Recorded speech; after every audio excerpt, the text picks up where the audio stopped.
Oi, pessoal. Na aula de hoje nós vamos falar sobre computação bayesiana e, mais precisamente, sobre Metropolis Racing Sampler. A aula de hoje é baseada no capítulo 5 do livro do Coop, capítulo 10 do Hoff, também no capítulo 5 do Handbook of Econometrics e outras referências que eu apresento mais à frente. A aula é basicamente extremamente focada no Metropolis Hastings, mas eu vou falar também um pouquinho sobre seleção de modelo e pacotes que são úteis para a inferência bayesiana. Vamos falar do Metropolis Hastings e motivar através de um problema de regressão gaussiana não linear. No modelo de regressão gaussiana linear, essa meu x e o y se conectam de forma linear. Então isso aqui é igual a x gama, no caso linear. E no caso não linear, eu posso ter outras funções, né? Então, por exemplo, eu posso ter no caso não linear uma função assim,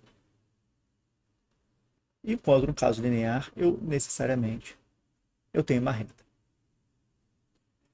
Então, as hipóteses que eu faço sobre o meu modelo, condições são as mesmas que eu tinha no caso linear.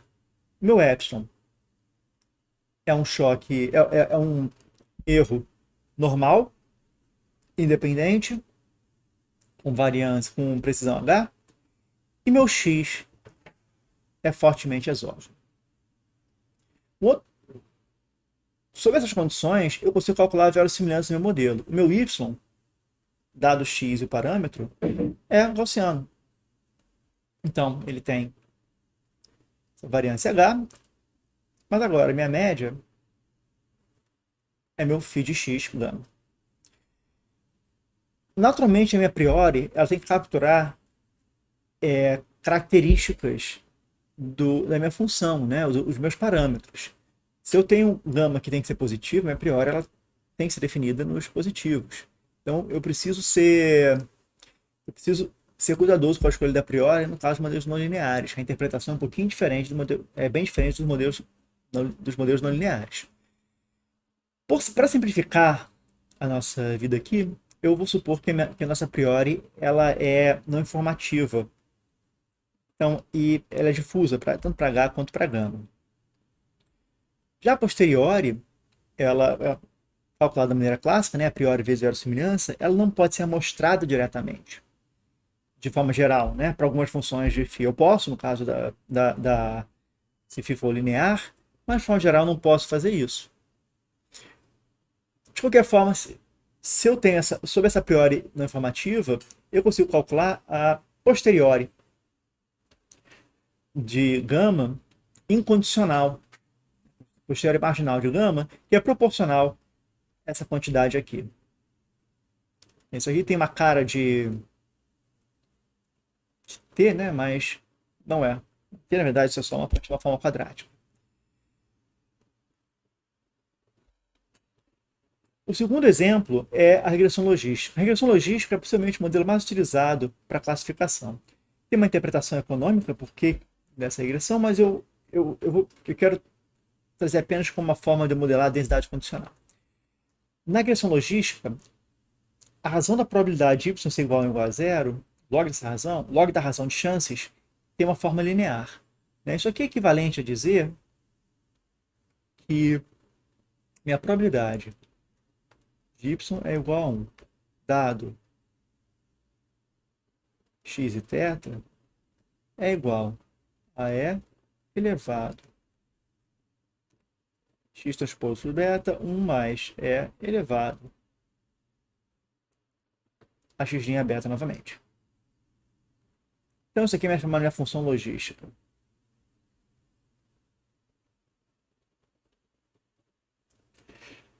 A minha função de verossimilhança desse modelo supondo que meus y são condicionalmente independentes, é dado por essa fórmula aqui. Eu vou supor que meu beta possui uma distribuição normal. Novamente, com as escolhas, eu não consigo mostrar diretamente a posteriori. Então eu preciso utilizar um simulador.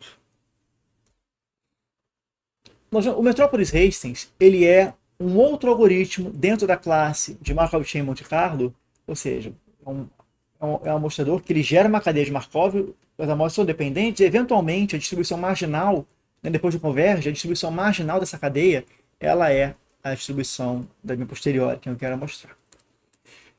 Então, o algoritmo dessa classe, e assim como no Important Sampling, eu preciso escolher uma proposta. Só que assim como no Gibbs Sampling, eu posso condicionar essa proposta no valor recente da minha cadeia, no estado atual da minha cadeia. Então, eu preciso especificar essa densidade candidata e eu exploro o meu espaço utilizando essa densidade candidata, utilizando a amostra dessa densidade. Só que eu preciso corrigir essa amostra para garantir que estou explorando a região da minha posterior de forma adequada. Eu faço isso aceitando ou rejeitando a nova amostra teta estrela. Então, o que eu faço é o seguinte, eu calculo esse alfa é dado pela razão de P e Q em teta estrela, dividido por P e Q em teta i menos 1. E se eu sorteio o número entre 0 e 1, se o número for menor ou igual a alfa, eu faço que o meu estado atual da cadeia é o valor que eu mostrei, senão eu falo, olha, minha cadeia ela não saiu do lugar. Então, ou eu fico parado ou eu ando. Então, dado esse algoritmo, né, dadas interações, eu obtenho uma sequência θ1, θ2, etc., até meu θn. A sequência é uma cadeia de Markov, como eu falei, então, assim como no caso do Gibbs Sampler, eu preciso garantir que essa cadeia já convergiu. Então, eu descarto as observações iniciais para remover dependência nessa observação. Com as duas observações, eu posso calcular essas médias Monte Carlo, as médias ergóticas aqui, e esse meu estimador Monte Carlo θ chapéu n. E sob algumas condições, eu de fato consigo convergir, meu θ chapéu vai convergir, meu θ chapéu n vai convergir para esse θ chapéu aqui. Legal? Então isso aqui vai convergir o meu valor esperado de g de θ dado y.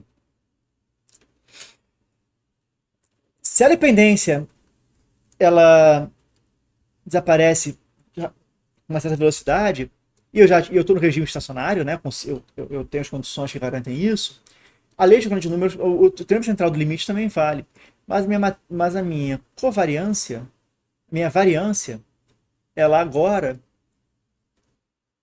não é apenas a variância do G, mas a variância do G escalada desse fator aqui, que é a soma das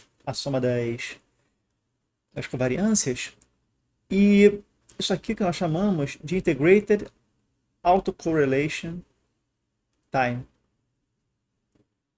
Então, é uma medida da dependência da minha cadeia, né? Dado que o meu ρi, nessa fórmula aqui, é minha correlação de G de θ com G de θ e passa à frente.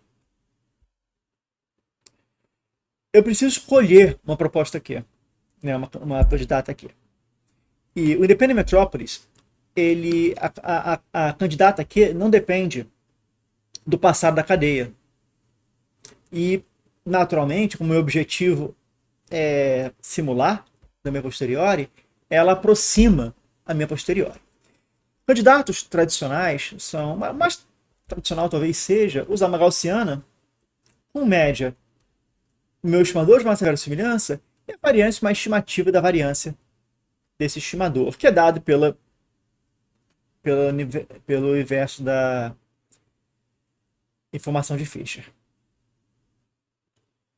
Então, dado que eu consigo calcular as quantidades, eu tenho uma proposta. Nem sempre essa proposta é adequada. Se eu tenho uma priori que é muito informativa, o que acontece é que a moda da verossimilhança pode estar muito longe da moda da minha posteriori. Então, nesse caso, eu posso otimizar a verossimilhança vezes a posteriori. Então, para obter θ max, eu maximizo meu P de y dado θ, P de θ. Né? Isso aí repara que eu não preciso dividir por P de y, aí, que é uma constante, então não altera o ponto que maximiza. E eu posso estimar a variância por simulação. Uma outra situação que pode acontecer é a cauda da minha proposta, ela não é gaussiana, ou seja, a gaussiana ela não explora adequadamente a minha posteriori. Então eu posso utilizar uma distribuição T para fazer esse papel.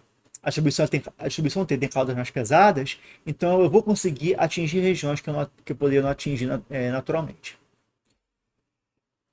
Um ponto negativo, além da dificuldade de estimar uma proposta, é que eu tenho que fazer um programa de otimização e calcular essa matriz de covariância, que normalmente é feito utilizando métodos numéricos ou cálculo. Então isso traz um trabalho extra para a construção da proposta. Então isso aí pode ser problemático em algumas situações. Outra coisa é que eu não preciso, às vezes ao invés de construir uma proposta que já tem essa cara, eu posso construir propostas mais genéricas, propostas mais amplas e começar a obter amostras para calcular essa proposta posterior, amostras do meu Independent Metropolis Race para construir uma proposta melhor. Então eu posso ter várias cadeias preliminares e as cadeias vão me dando informação que eu vou juntando para construir a proposta.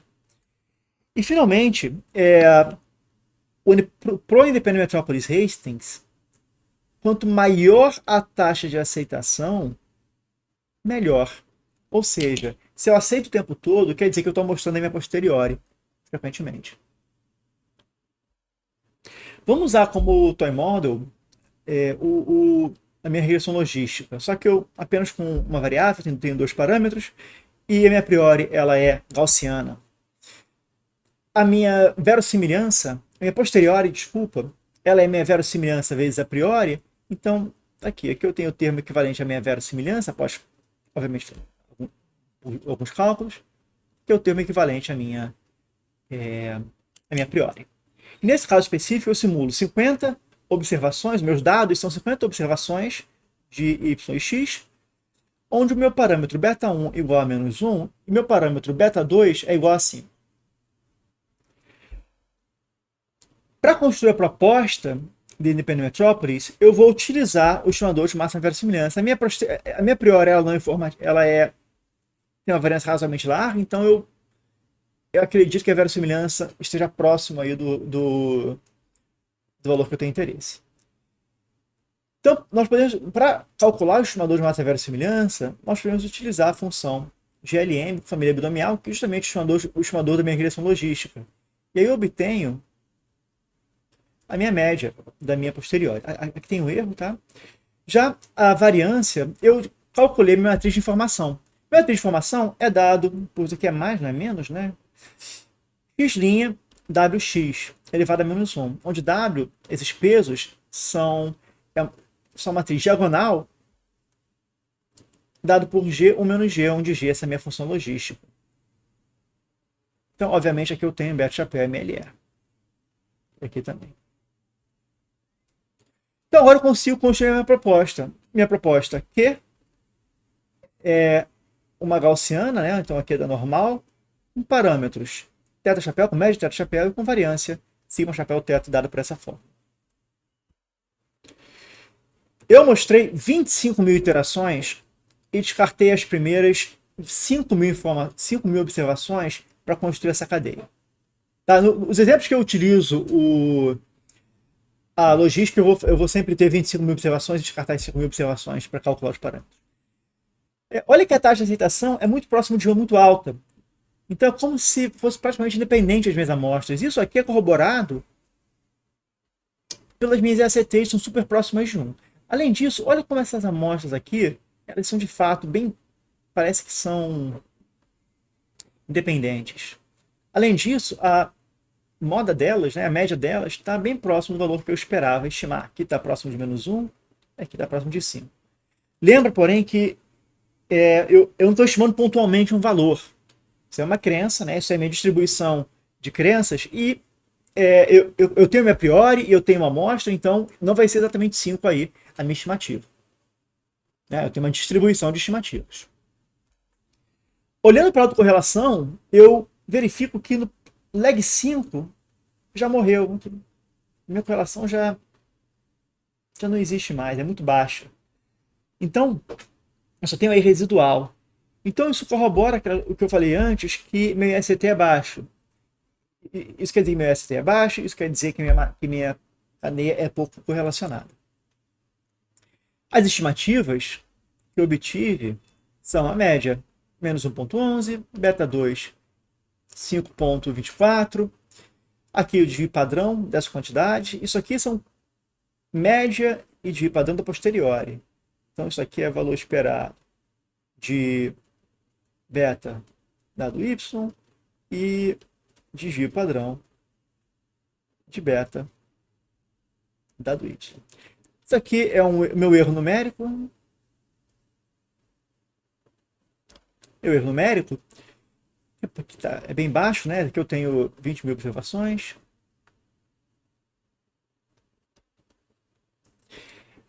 E aqui eu tenho esse meu intervalo de credibilidade, os parâmetros beta 1 e beta 2. Eu espero que as quantidades sejam as mesmas utilizando outros amostradores. E o que nós vamos ver aqui de fato é. O Independent Metropolis Hastings, eu tenho uma proposta que ela é global, tenta aproximar a posteriori e eu amostro daí. Eu corrijo aceitando ou rejeitando as amostras. O Random Walk tem uma proposta completamente diferente. Eu estou fazendo uma exploração local. Eu estou num ponto, eu vou para outro, eu vou para outro, eu vou para outro, eu vou explorando localmente a minha região. Então, a minha proposta ela vai ser simétrica. Né? Eu tô em θi-1, eu vou adicionar aqui um choque gaussiano. E dado que a minha proposta é simétrica, tudo que eu preciso é calcular a razão das minhas posteriores. Mas olha, eu sei que o fator de normalização é igual, então isso aqui pode ser igual, pode ser calculado também como mínimo entre f de θ estrela dado, f de y dado θ estrela, que é a minha verossimilhança, avaliada em θ estrela, vezes f de θ estrela, que é a minha a priori, dividido pelo meu f de y dado θ i menos 1, f de θ i menos 1. Aqui eu tenho 1. Para garantir, isso é só para garantir que não passa de 1 meu alfa. Então, tudo que eu preciso fazer é poder calcular minha verossimilhança até alguma constante de normalização e a minha a priori para poder utilizar esse método de random walk. Claro que eu não posso caminhar de qualquer jeito. Se eu dou um passo muito curto, é bem provável que eu aceite o tempo todo essa minha exploração. Mas eu não estou explorando a região inteira. Se eu dou um passo muito longo, eu posso ficar em regiões que não são interessantes. Então, são regiões que não tem muita informação. Então, a taxa de aceitação, ela controla esse balanço. E sob algumas condições de normalidade, é mostrado que uma taxa razoável é entre 0,25 e 0,5. Ou seja, eu aceito entre 1/4 e metade entre 1/4 e metade do tempo. Né? 1 em 4 ou então 1 em 2 observações. Em uma dimensão é mais próximo de 0,5. Mas então como é que eu posso estimar essa matriz de correlação para fazer esse caminho? Bom, qualquer matriz vale. Então eu começo com a matriz diagonal, em que eu tenho o parâmetro C, que eu vou tunar, eu vou ajustar esse parâmetro. Como é que eu ajusto esse parâmetro? Fazendo várias rodagens preliminares. Eu escolho o valor de C, depois eu aumento, diminuo, dependendo se a minha taxa de aceitação for alta ou for baixa. Depois que eu tenho uma taxa de aceitação razoável, eu tenho algumas amostras, eu tenho uma amostra grande o suficiente para rodar preliminarmente, eu faço uma estimativa do meu sigma chapéu. Meu sigma chapéu é a covariância a posteriori dos meus parâmetros. E aí agora eu vou ajustar, agora de fato eu vou ajustar uma cadeia que tem essa taxa ótima aí de aceitação, mas a matriz de covariância vai ser dado, a matriz ômega de covariância vai ser dado por uma constante vezes esse meu sigma chapéu. O importante disso é que eu consigo pegar uma geometria do problema e a escala do problema. Né? Quando eu tenho C e de K, é como se todos os problemas tivessem a mesma escala. Então, eu posso não andar de maneira adequada. Então, depois que eu ajusto o parâmetro, eu posso rodar meu MCMC. Pergunta é, dado que eu já ajustei, se eu já ajustei meu ômega 6, eu preciso de fato estimar uma covariância e tal? Não, não preciso. Pode funcionar, mas como eu falei, isso pode não estar na escala certa, os parâmetros, né? Então, é por isso que as pessoas acabam estimando essa quantidade, ou pelo menos as diagonais. Mas ainda é válido, tá? Qualquer matriz de covariância vale. Vamos então voltar ao nosso exemplo da logística. E aqui, o meu objetivo agora é estimar, tunar esse parâmetro. Aqui eu tenho o caso da matriz diagonal, e eu tenho três escolhas. Eu comecei primeiro com a matriz diagonal, que é minha variante. Fiz uma rodagem de 10.000 iterações. Meu ponto inicial é chamador de máxima verossimilhança. E eu comecei aqui com uma variante de 0,1. Olha como eu aceito muito frequentemente, né? Mas eu também não saio do lugar. Aquilo é sempre muito próximo do 4, devagarinho vai subindo, depois devagarinho vai descendo. Deixa eu parar devagarinho. Devagarinho vai subindo, depois devagarinho vai descendo. Já se eu tenho uma variante de 10, olha só, vira e mexe, eu tenho umas constantes. Aqui praticamente não saiu do lugar. Aqui a cadeia também quase não saiu do lugar. Cadeia. Aqui é a mesma coisa. Em vários lugares, a minha cadeia fica travada. Então ela trava um pouco, depois anda, trava, anda e assim por diante. Então a taxa de aceitação está muito baixa. Eu escolhi aí alguma coisa no meio, escolhi um.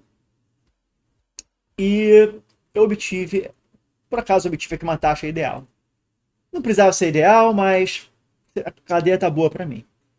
A partir daí, eu vou calcular minha matriz de covariância e vou ajustar novamente os parâmetros para obter uma taxa de aceitação ideal.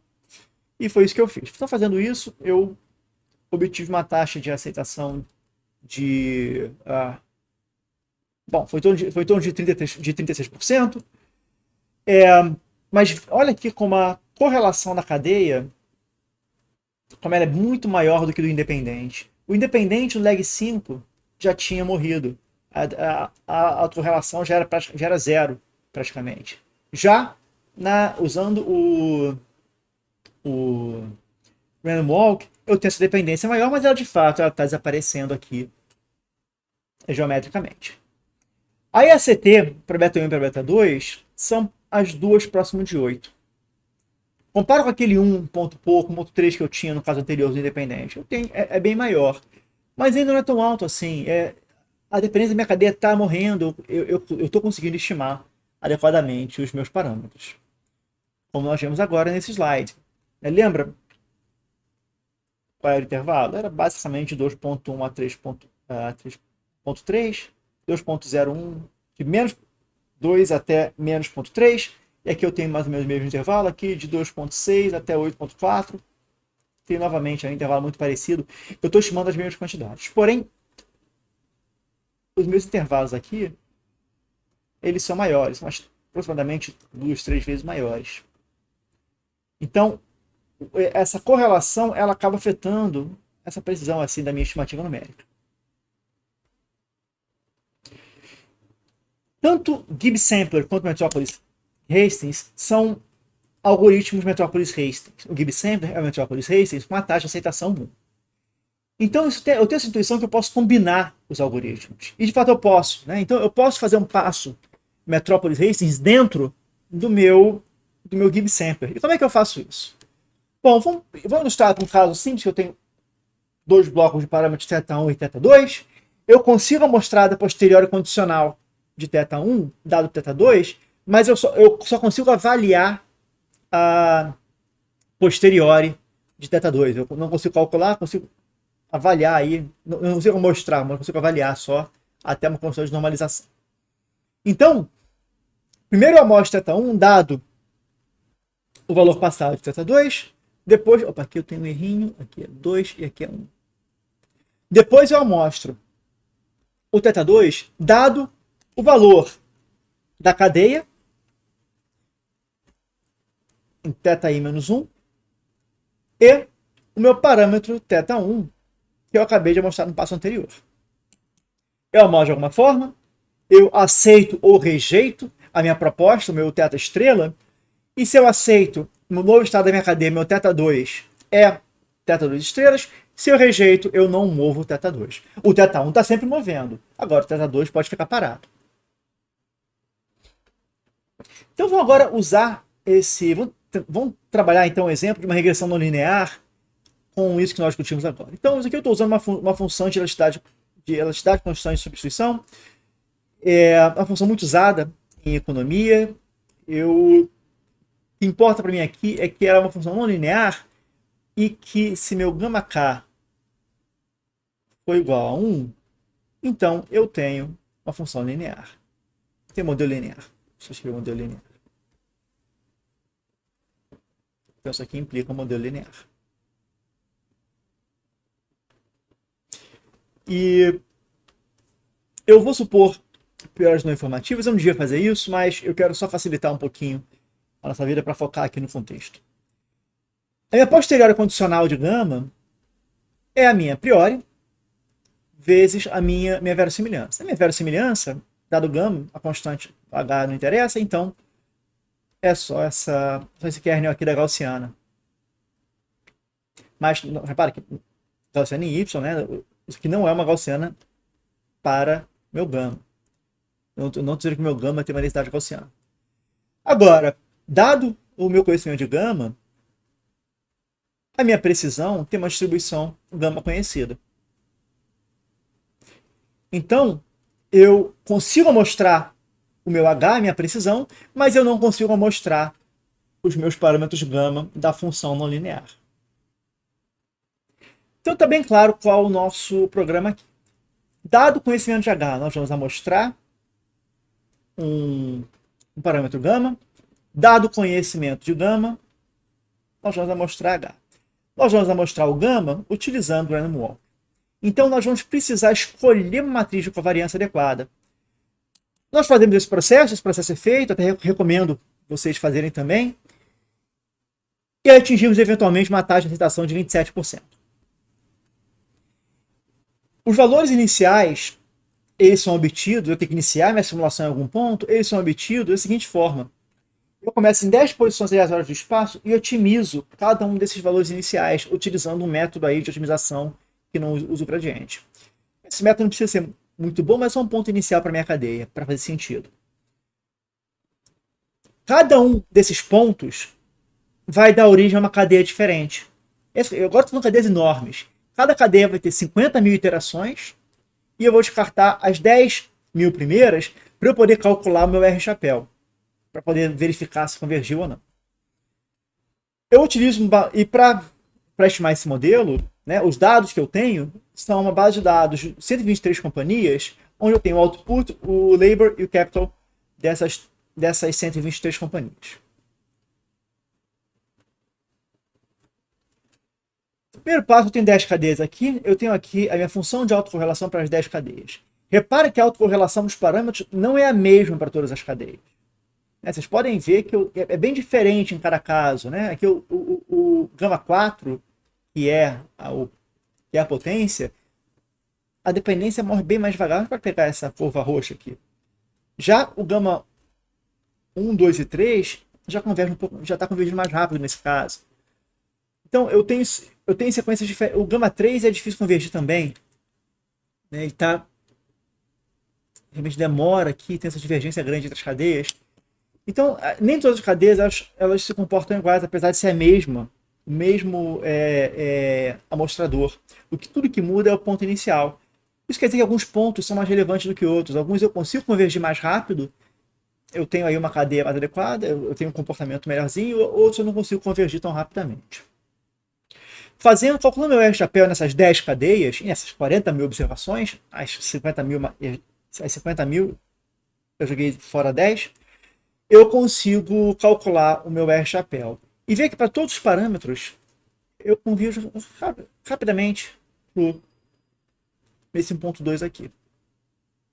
O que é importante, é legal ver que eu tenho esse pico, né?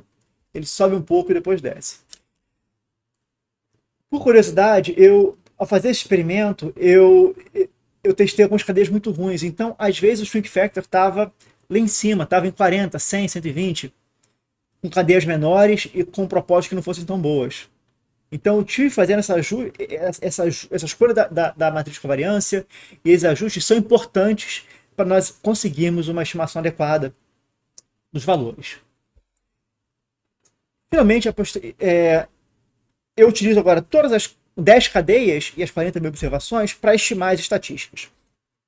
A taxa de aceitação, como eu falei, da minha cadeia é 27%, e a CT varia entre 26 e 38%. Está próximo do outro, mas repara que é uma dependência razoavelmente alta. E o número efetivo de amostras cai de 400 mil para alguma coisa entre 10 e 15. Então eu tenho essa queda bastante grande aí do número de observações. E é esperado, por isso que nós rodamos cadeias grandes, ou então várias cadeias grandes.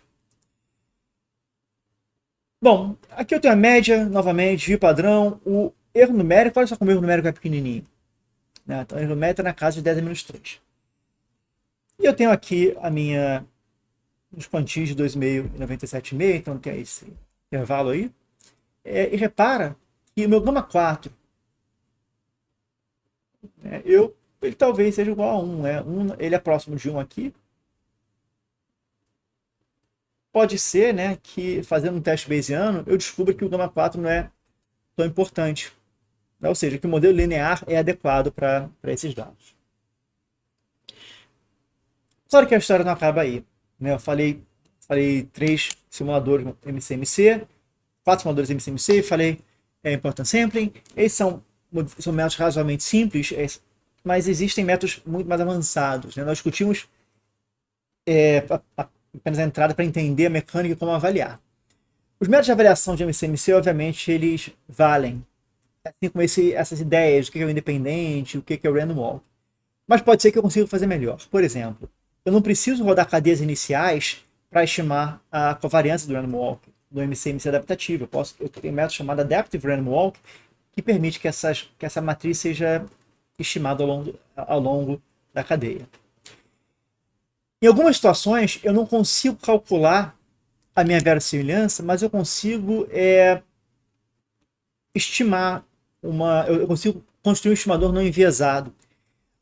Parte com o MCMC, ele permite que eu faça inferência nessa situação.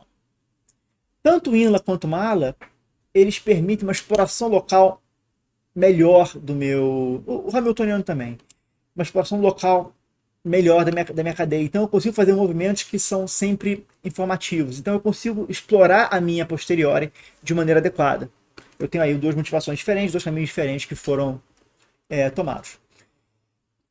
O Hamiltoniano também tem essa ideia, a motivação mais de física e estatística, e também tem essa ideia de eu queria garantir que eu estou fazendo um movimento numa região que é importante.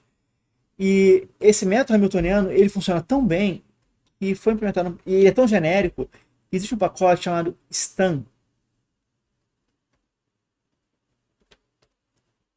para inferência bayesiana, que é super utilizado e ele é super amplo. Nós vamos falar dele um pouquinho mais para frente. Outros métodos são Simulated Annealing, Sequential Monte Carlo e Approximate Bayesian Computation. Simulated Annealing, eu começo uma distribuição que não é exatamente próximo da minha posteriori e eu vou aproximando à medida que eu estou iterando. Sequential Monte Carlo, eu vou atualizando a minha posteriori à medida que eu obtenho novas informações. E ABC, eu não preciso nem poder calcular a minha verossimilhança, mas eu preciso poder amostrar dela. E eu consigo fazer inferência também. Nós falamos vários amostradores, esse é o foco principal da aula. Agora vamos gastar esses minutinhos extras para falar de seleção de modelo. Naturalmente eu posso utilizar essas técnicas para fazer seleção de modelo, mas mais do que isso, eu posso utilizar outras estratégias para selecionar modelos também, onde essas técnicas de simulação são úteis. O primeiro ponto mais direto é como é que eu calculo a evidência do meu modelo, minha verossimilhança marginal, e eu posso simplesmente calcular a minha verossimilhança marginal utilizando amostras da minha posterior. Uma segunda estratégia bastante esperta, ela foi proposta por Green em 1995, é chamado de Reversible Jump, e eu estimo todos os modelos ao mesmo tempo. Então eu consigo medir quanto tempo a cadeia passa em cada modelo. Isso é a medida da minha evidência. Se é um pouco mais complicado, então eu não vou entrar em detalhe, mas Para o caso de seleção das variáveis, que é o que nós estamos discutindo um pouquinho mais de força aqui, existem duas técnicas bastante utilizadas. Uma é uma busca estocástica, onde a ideia é colocar um a priori que permita que a variável entre ou não no modelo, então eu vou buscando combinações de modelo que fazem sentido. E a segunda estratégia é uma estratégia em que eu forço que valores pequenos dos meus parâmetros sejam iguais a zero. E a partir daí eu consigo calcular intervalos de credibilidade que permitam fazer a seleção dos parâmetros. Então, como é que eu calculo a minha verossimilhança máxima? Um método é o método Gelfand e Day, foi proposto em 94. A ideia é super simples. A ideia é baseada nessa identidade aqui. O valor esperado de G dividido pela priori do modelo vezes a verossimilhança do modelo, e aí eu preciso calcular, incluindo o fator de normalização, incluindo o meu fator de normalização, é igual a 1 dividido pela evidência. Então eu consigo estimar, né, se eu tenho uma sequência θ1, θ2 da minha posteriori, eu consigo colocar um chapéu aqui, eu consigo estimar essa quantidade aqui.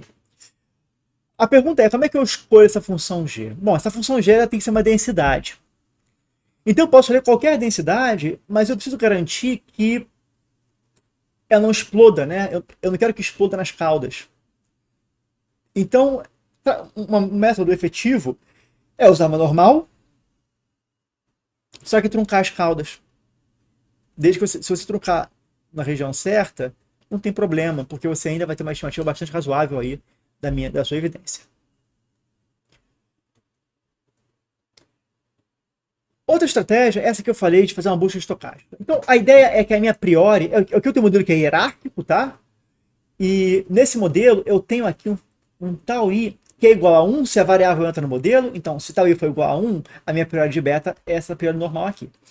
Se tal i for igual a 0, aí o meu modelo é igual a 0, né? Isso quer dizer que minha probabilidade de beta i ser igual a 0 é igual a 1. Então, eu consigo o tal de se o modelo entra, se a variável entra ou não. E aí eu preciso definir aqui uma priori para esse meu tal, né? Eu defino uma priori para o parâmetro tal, que é o ρ. E eu posso ver quanto tempo eu posso calcular a posteriori de tal, dado meu y e x no caso, e isso aí serve como evidência do meu modelo, né? Como evidência se a variável, a importância da variável, se ela deve entrar ou não no modelo. Se ela entra poucas vezes, meu tal i vai ficar muito próximo de zero, né? A frequência vai ficar próxima de zero, e aí eu não devo incluir. Se ela ficar mais próximo de 1, aí eu devo incluir. A última estratégia é o Bayesian Shrinkage. Então, o Bayesian Shrinkage é importante ver uma motivação para isso. Toda priori bayesiana está fazendo uma regularização. Isso é uma característica da priori, né? Ela vai trazer informação para o modelo. Regularização é justamente isso. Mas o laço é um método frequentista bastante utilizado que tem a propriedade que é usada para seleção de variável. E ela tem uma propriedade extremamente útil, que é gerar soluções esparsas. Ou seja, se eu tenho muitos regressores, eu seleciono só os mais importantes. Se em 100 regressores, eu escolho 3, 4, quantos quer que seja importante. Ou seja, minha solução ela é esparsa. E eu consigo trazer essa mesma ideia do laço, trazer essa informação através de uma priori. Essa priori é uma priori que ela é Laplace. Então, a Laplace ela tem essa cara aqui. É uma Laplace com esse parâmetro, h lambda elevado a menos 1. Tem essa cara aqui. Mas eu preciso escolher um parâmetro lambda. Um hiperparâmetro lambda para regularização. Já no caso bayesiano, eu não preciso. Eu posso colocar uma priori nesse parâmetro e simular para valores diferentes. Então eu consigo aí construir uma priori uma priori que vai ter essa propriedade aí de regularizar. Não, como é que eu estimo esse modelo? Esse modelo ele pode ser estimado através de uma representação dessa distribuição Laplaciana, como uma mistura de gaussiana com exponencial, e eu utilizo justamente o Gibbs Sampler. Ou então, dependendo do modelo, se não for gaussiano, eu posso utilizar Metropolis within Gibbs. Então, eu utilizo métodos de MCMC para estimar esse modelo que funcionam muito bem. Tem implementado em vários pacotes. E além disso, laço não é a única opção. Eu tenho Bayesian Bridge, que costuma ter uma performance melhor do que o laço, e eu tenho Horseshoe, que tem esse nome porque de fato parece uma ferradura, e também tem uma performance muito boa. Então essas são estratégias também para fazer seleção de variáveis dentro do contexto bayesiano. Após isso eu consigo calcular o intervalo de credibilidade e decidir se as variáveis podem entrar ou não. Eu tenho algumas referências. Como eu falei, eu não falei de reversible jump, aqui tem a referência. Quem quiser aprender um pouquinho mais de regularização de shrinkage, no caso frequentista, recomendo ler esse paper do Steve Shrani e o Straw One do Spikes Lab, e aqui o paper do Carvalho, Paul Scott, do Horseshoe, que é bem interessante, é super simples. Claro que vocês podem ver os códigos que é complicado, né? A inferência bayesiana você não faz toda a codificação do início ao fim, você utiliza pacote para facilitar a sua vida. E no caso nós estamos falando aqui sempre de regressão. Tem várias coisas que acabam se repetindo, então existem pacotes que já fazem isso para a gente. Por exemplo, o pacote CODA que nós já utilizamos várias vezes, eles servem para calcular estatísticas de MCMC, ajuste de modelo, summary statistics, plotar dependência e tudo mais para sequências de MCMC. O pacote BaseLM implementa regressões lineares gaussianas com vários tipos de priori diferentes. Então, se você quer fazer regressão, você pode utilizar esse pacote e escolher a priori que seja mais adequada, né, que representa de fato sua crença, fazer seleção de variáveis e tal. Já esses 3 pacotes seguintes, eles se baseiam no STAM, que é essa interface para a estimação bayesiana super genérica foi feito. É super rápido, são super rápidos esses pacotes, e o RSTAN ARM permite estimar modelos lineares e lineares generalizados utilizando a sintaxe padrão de R e várias priores diferentes. Já o ProjectRed também se baseia aqui no RSTAN e ele faz uma seleção de variáveis utilizando uma técnica específica para modelos lineares generalizados. Então, conhecer esses pacotes é bastante útil se você quer utilizar, quer fazer inferência bayesiana de forma mais ampla, né? Avançar um pouco mais do que nós estamos aqui. Finalmente, o pacote Boom Spikes Lab faz Spikes Lab para diversos modelos diferentes, né? Gaussiano, T-Studio, Probit, Logit e assim por diante, né? Modelos lineares diferentes. Então, alguns pacotes são bastante interessantes e úteis para a inferência bayesiana. Então, você não precisa implementar tudo desde o início, mas é importante entender as estatísticas para avaliação, a estatística diagnóstica, como eu avalio o modelo, como é que eu seleciono o modelo e tudo mais, como é que eu seleciono a priori e tudo mais. Como sempre, eu tenho alguns exercícios aqui. O primeiro deles é mexer no código de Random Walk para entender um pouquinho mais da seleção da matriz, o efeito que eu tenho com uma taxa de excitação alta, baixa, tamanho da cadeia, assim por diante. Segundo, é uma pergunta que é para vocês pensarem por que o Independent Metropolis Racing requer uma aceitação alta e o Random Walk não tanto, né? Qual a diferença dos métodos que pede isso? Terceira pergunta é: se eu tenho uma priori informativa, eu devo utilizar a moda posteriori da massa verossimilhança ou não? Né? Por que eu devo utilizar essa quantidade ao invés de massa verossimilhança? O que muda? E finalmente, é uma discussão. Eu sei que MCMC pode ser muito complexo, mas eu posso fazer cadeias pequenas. Por que eu, ao invés de fazer, por exemplo, 10 cadeias enormes, por que eu não fiz, sei lá, 1000 cadeias ou 10.000 cadeias super pequenininhas? Por que eu fiz um, não o outro? É legal discutir e entender o porquê disso. Então essa foi a aula, pessoal. Obrigado. Na aula de hoje nós falamos sobre Metropolis Hastings, o Independent Metropolis Hastings, Random Walk Metropolis Hastings, e implementamos isso em modelos. Falamos sobre alternativas de seleção de modelos e listamos alguns pacotes que são úteis para inferência, que implementam várias coisas que nós já discutimos aqui. Né? Na prática, você não tem que implementar tudo do zero, existem pacotes que já fazem o trabalho para vocês. Obrigado, pessoal. Até a aula.